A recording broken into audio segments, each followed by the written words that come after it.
bueno, ya para despedirme, quiero hacerlo con este poema que se llama Cuyubeguie, se buscan flores, y que es un poema que nació a propósito pues, de los jóvenes desaparecidos de Ayotzinapa, porque los desaparecidos nos faltan a todos, y este mes de septiembre, que desafortunadamente se cumple un año más de su desaparición, creo que es algo por lo que todos deberíamos de alzar la voz, porque no haya ni más desaparecidos ni más muertos en este país por el solo delito de pedir un mundo mejor.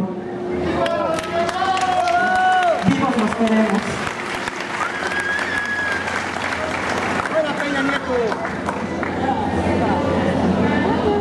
Cuyubeguie Pararia anatigye nibiashalu la yuni na aseshkuya Gunabati Bandaga, Yagana, Giraya, Ganizuara, Generale, Bisade la de Ione, Lunesa, Tinigela, Tiduba, Tindashinashi, Spive, Tindagie, Tigiciwini, Bijuva, Lugirane, Sadoro, Tinadia, Gastigive, Viagie, Girara, Rigudenesa, Niru, Nisalugu, Ceppalua, Lucala, Genigela, Digiaca, Lugiva, Necatigi, Cinerija, Necatinesa, Ragoyuvela, Cadinisira Kiginilu, Cadigido, Sidi, Cadigisana, Nicusacchi, la Gidua, Chawidoga, Nenusari, Lubiti, che Darina, Padicia, Pararia, Nakaghe, Nibiasha, Lulayun, Ninase, Scuya.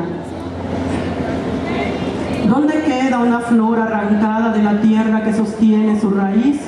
Pregunté a las hojas, a las ramas, a cada árbol en pie en bosques y jardines.